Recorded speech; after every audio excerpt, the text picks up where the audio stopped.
Have you ever wondered where Barack Obama hangs his hat when he's not giving speeches that make you question your own public speaking skills? Well, you're not alone. The man's got to have a crib, right? So here's the scoop. Obama has a secret lair that's more guarded than a dragon's treasure. The house is decked out with more gadgets than a villain's lair. And rumor has it, there are more security measures around his place than passwords you've forgotten. Get ready for an inside look into the residence that has been home to the 44th President of the United States as we explore the question on everyone's mind. Where does Barack Obama secretly live? Washington, D.C. house.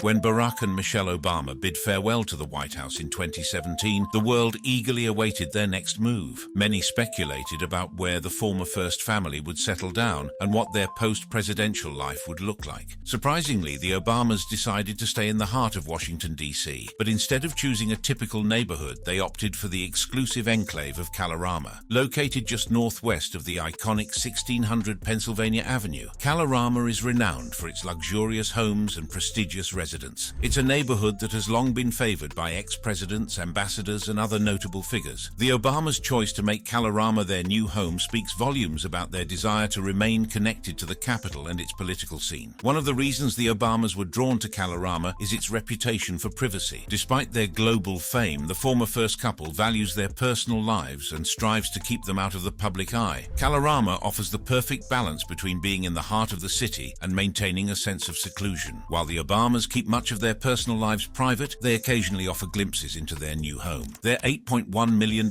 property in Kalorama is a traditional family house that exudes timeless and simplistic style. It's a place where they can retreat from the public eye and enjoy the comforts of home. Recently, Michelle Obama gave us a rare glimpse into the Obamas' living room, and it's nothing short of breathtaking. Their living room has a classic and simple design, reflecting their excellent taste and careful attention to detail. In the photos shared by Michelle, she is seen sitting in a cream armchair surrounded by curtains in a similar tone and a round wooden table. The neutral palette extends to the flooring, where the Obamas have chosen an off-white carpet, and the painted walls create a serene and elegant atmosphere. But don't be mistaken, this living room is far from boring. Michelle and Barack have masterfully incorporated vibrant accent pieces that inject personality and interest into the space. These pops of color interrupt the earthy tones, creating a harmonious balance that captivates the eye. The power of neutrals in interior design is no surprise, but Michelle's post is a reminder of their enduring versatility. Neutrals provide a timeless backdrop that can impress in spaces of all sizes. They create a sense of calm and allow other elements to shine. In the Obamas' living room, the neutral foundation allows them to play with accent colors and accessories. It's a lesson in how to infuse your space with vibrancy without overwhelming the overall aesthetic. Michelle's living room post caused a buzz online. It inspired many to rethink their approach to interior design. However, does this personal, beautiful, and private place ever get threatened? Yes, there's a recorded incident. It all began when former President Donald Trump took to his social media platform to post what he claimed was the home address of former President Barack Obama. Little did anyone know that this act would set off a chain of events that would lead to the arrest of an armed man near Obama's home. On the day of his arrest, June 29th, Taylor Taranto, a 37-year-old man who had participated in the Capitol riot, reposted a Truth Social post from Trump that contained what Trump claimed was Obama's address. This act alone raised eyebrows and sparked concerns about the potential danger it posed. Taranto, known for his active presence on social media platforms, took to Telegram to make a chilling statement. He wrote, "We got these losers surrounded. See you in hell, Podestas and Obamas." The mention of John Podesta, who led Hillary Clinton's 2016 campaign for president as a Democrat, surprised many who saw it. To truly understand the alarming behavior exhibited by Taylor Taranto, it is crucial to delve into his background and the factors that may have contributed to his descent into extremism. Taranto, a 37-year-old man, had already participated in the violent January 6, 2021 riot at the US Capitol, an event that shook the nation to its core. But what led him down this dangerous path? Taranto's journey began. Long before the events of January 6th, he had served in the US Navy and was honorably discharged after his deployment in Iraq.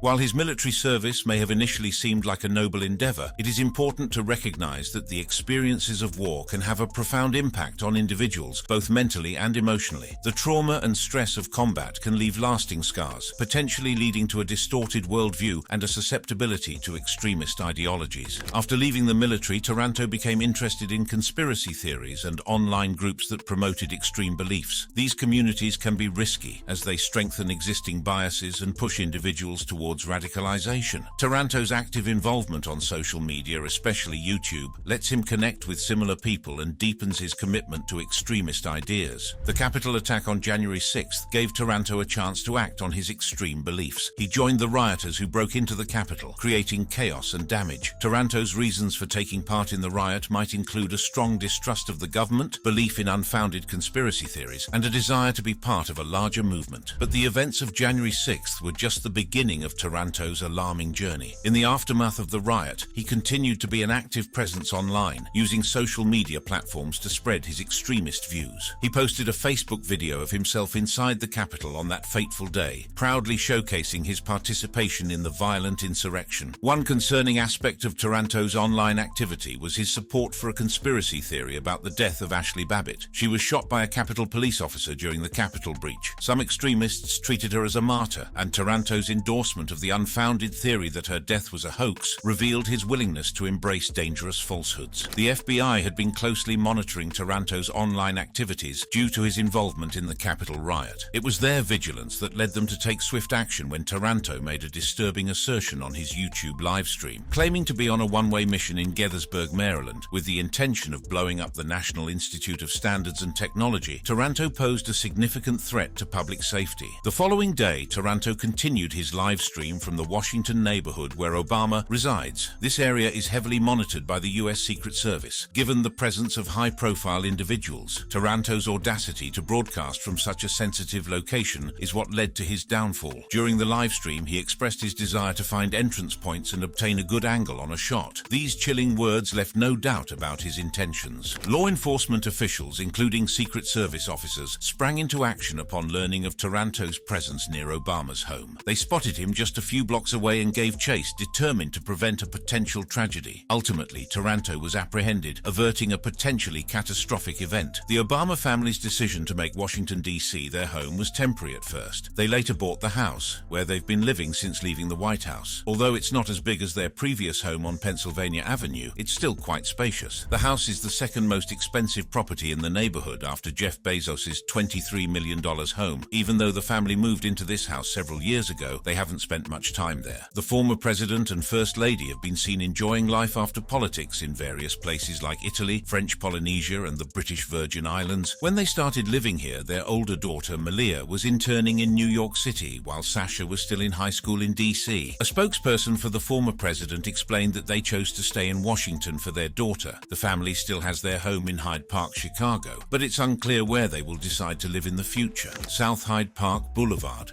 Nestled along the tree-lined streets of the historic Hyde Park neighborhood in Chicago, there lies a low-key piece of presidential history, the private residence of Barack Obama and his family. While the Obamas currently reside in Washington, D.C., their South Side home has been a significant part of their lives since they purchased the property in 2005. Located at 5046 South Greenwood Avenue, this beautiful red brick house holds a special place in the hearts of the Obama family. Technically situated in the Kenwood neighborhood of Chicago, the Obama house is just across the street from the beginning of the adjacent Hyde Park neighborhood. This proximity allows visitors to explore all the local spots that have become synonymous with the Obama legacy. As you approach the house, you'll notice its striking Byzantine-style synagogue directly across the street. This stunning architectural gem not only adds to the charm of the neighborhood, but also serves as a landmark to identify the Obama residence easily. The Obama family home has witnessed countless memories and milestones throughout the years. It has been a place of solace, celebration, and reflection for the former president and his loved ones. While the Obamas are currently residing in the nation's capital, their South Side home is a reminder of their roots and the community that shaped them. Walking through the streets of Hyde Park, you can't help but feel the historic significance of the neighborhood. Hyde Park played host to the World's Columbian Exposition back in 1893, a grand event that showcased the marvels of the time. Today, the neighborhood is a treasure trove of beautiful parks, museums, and architectural wonders, making it a must-visit destination for history buffs and architecture enthusiasts alike. People visit the place to get the infamous Barack Obama experience. But what sets Hyde Park apart is its unique blend of natural beauty and urban charm. Where else can you walk through a serene Japanese garden, admire a Frank Lloyd Wright house, and then take in a breathtaking view of the Chicago skyline? Hyde Park offers a truly immersive experience, allowing visitors to explore the rich history and cultural diversity that define this vibrant neighborhood. To fully immerse yourself in the Obama experience, experts recommend starting your day by snapping a few photos of the iconic red brick house. Its understated elegance and historical significance make it a sight to behold. As you stand in front of the residence, you you can't help but feel a sense of awe, knowing that this unassuming house was once the home of the 44th President of the United States. Just a few blocks away from the Obama house, you'll find the Hyde Park Hair Salon, where Zarif, President Obama's trusted barber of over 20 years, works his magic. This local establishment holds a special place in the hearts of the Obama family, as it has been a part of their lives for decades. It's here that President Obama would often visit for his regular haircuts, forging a bond with Zarif that goes beyond the barber's chair. As you continue your journey through Hyde Park, you'll come across Burnham Park, a green oasis in the heart of the city. This urban stretch of greenery starts just south of Grant Park and is best known for its beautiful harbour and the 31st Street skateboarding park. But for locals, Burnham Park holds a hidden gem, Promontory Point. Designed by Prairie School landscape architect Alfred Caldwell, this peninsula offers some of the most Instagram-worthy skyline views of the city. It's a must-see on any visit to the neighbourhood, and it's no wonder that the Obama family often frequented this picturesque spot. Hyde Park is also home to the Museum of Science and Industry. This neoclassical beauty houses the largest science museum in the Western Hemisphere. This cultural gem has captivated the hearts and minds of Chicagoans for generations, including Malia and Sasha Obama. With exhibits ranging from the awe-inspiring Boeing 727 to the mesmerizing 40-foot water vapor tornado and the adorable baby chick hatchery, the museum offers endless hours of exploration and discovery. But one activity that stands out is the tour of the U-505 German submarine. This experience takes you deep into the history of naval warfare. As you make your way south along the Lakefront Trail, don't forget to stop at the Osaka Garden, also known as the Garden of the Phoenix. Located on Wooded Island in Jackson Park, this Japanese strolling garden is one of the few remnants from the 1893 World's Fair. Its calm ponds, peaceful trees, and meticulously crafted landscaping create a serene atmosphere that transports you to another time. It's no wonder that many consider the real beauty of the garden to be its secrecy. This characteristic makes it truly an escape from the bustling city. Jackson Park is not only home to the Osaka Garden, but also the site of the Barack Obama Presidential Center. Completed in 2020, this center is a testament to the Obama legacy and a hub for community engagement, education, and inspiration. As you explore Hyde Park, you can't help but feel the presence of the University of Chicago. In this storied institution, Barack Obama taught law for 12 years. The campus exudes a sense of history, with its Gothic mixed with contemporary architecture captivating visitors at every turn. Make sure to visit Stagg Field, the site of the first controlled, self-sustaining nuclear chain reaction, a groundbreaking moment in scientific history. The Oriental Institute is another must-visit, showcasing artifacts from the ancient Near East and Mesopotamia. And don't miss the iconic Frederick C. Roby House, Frank Lloyd Wright's best-known prairie design and a masterpiece of modern architecture. After all this exploring, it's time to satisfy your appetite. Head back north and dock your divvy bike at Lake Park Avenue and 53rd Street, where you'll find Valois Restaurant. This neighborhood landmark is an all-day diner-slash-counter-style cafeteria that has been a favorite of Barack Obama for years. From classic breakfast staples to unique dishes like beef goulash with noodles and lamb shank, Valois offers a wide range of comfort food options. And the best part, it won't break the bank, making it a popular spot for locals and visitors alike. This is the tour of Barack Obama's Chicago. But things were different in this neighborhood before. For example, leading up to the 2008 election day, security around Barack Obama's home in Hyde Park increased a lot. They put up concrete barriers and fences to manage traffic. This caused problems for students and residents, mainly with parking. The security measures also included redirecting people on foot and limiting travel on the street where Obama lived to residents and registered guests. The Secret Service was authorized to protect presidential candidates 120 days before the election, but the protection started earlier by executive order. This increased security resulted in incidents like bus drivers getting stopped for letting passengers off near Obama's house, with limits on pickups and drop-offs in the security zone. While some residents expressed inconvenience, others saw safety as a priority. However, concerns were raised about the responsiveness of security to crimes outside the immediate zone. Despite the visible security presence, some residents appreciated the deterrent effect on crime. Others noted positive interactions with security personnel, especially during late hours. For students and neighbors, the impact on daily routines varied. While some experienced inconveniences like changes in bus routes, others felt largely unaffected, emphasizing that their lives continued as usual. Nearby institutions such as the Cam Isaiah Israel Synagogue adapted to the new security measures. Congregation members had to be registered, and guests needed to call in advance. Overall, there was a sense of understanding and cooperation within the community, recognizing the security measures as necessary for Obama's safety. Despite challenges, residents, including those teaching religious classes at the synagogue, expressed support for Obama and believed the security measures were worthwhile since he won the election. Besides the Washington, D.C. and the Chicago homes, the Obamas possess one more important property. When it comes to finding the perfect retreat, the Obamas have truly outdone themselves with their waterfront home on Martha's Vineyard. Situated on an exclusive island off the coast of Massachusetts, this property is a true oasis of luxury and tranquility. As you approach the house, you're immediately captivated by its breathtaking views of the Atlantic Ocean. Nestled on approximately 30 private acres, this enormous 6,892 square foot home offers the Obamas the ultimate escape from the hustle and bustle of everyday life.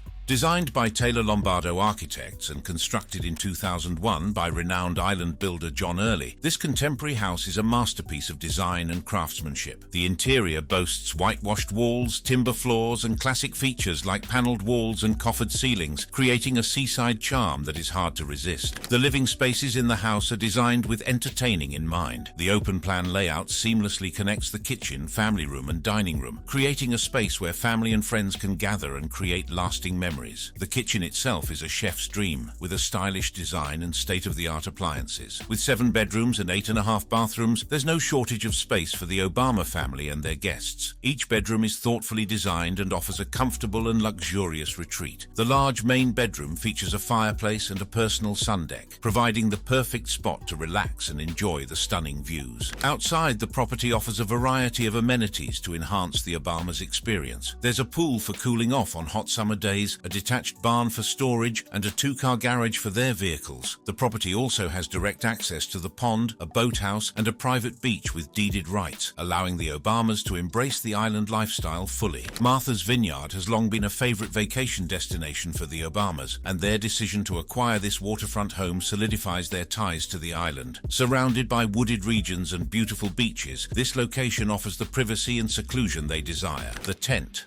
Arguments can be made that Barack Obama's most secretive life is lived in Washington, D.C., Massachusetts, or Chicago. However, it might just be in a tent. Let's explore the incredible timeline of events that led to the creation and utilization of this extraordinary mobile secure area. It all began during President Obama's pre-arranged trip to Brazil. While staying at a hotel, he found himself in need of a secure space to hold a conference call with top officials. But this wasn't just any conference call. It involved highly classified information that needed the utmost protection. That's when the idea of a mobile war room came to fruition. The White House quickly sprang into action, working closely with security experts and engineers to design a tent-like structure that would serve as a sensitive compartmented information facility on the go. This SCIF would provide the necessary security measures to protect classified conversations from any potential threats. The tent-like structure was made from a secret material, carefully chosen to ensure complete security. It was constructed to be windowless, eliminating any possibility of eavesdropping or surveillance. The tent also had its air supply, guaranteeing complete privacy and preventing any outside interference. But what truly sets this top-secret tent apart is its stringent access control measures. Only authorized personnel are granted entry, and even they must go through a rigorous authentication process. PINs, access badges, and biometric data are all required to gain access to the SCIF. This ensures that only those with the highest level of clearance can enter and participate in the classified discussions. The creation of this mobile war room marked a significant milestone in presidential security. It allowed President Obama to conduct top-secret discussions from anywhere in the world without compromising the confidentiality of the information being shared. Whether he was in a hotel room, on a plane, or in a temporary office space, the SCIF provided the necessary protection for these sensitive conversations. The utilization of SCIFs is not limited to mobile settings. Permanent SCIFs are also constructed within buildings, offices, and embassies to facilitate secure meetings and discussions. These permanent SCIFs are built with bomb-proof walls and tight security measures, ensuring the utmost protection for classified information. The demand for SCIFs is particularly high in the Baltimore and Washington area, where many U.S. government agencies are based. With the ever-increasing need for secure spaces, the cost of setting up a SCIF can vary widely, ranging from $200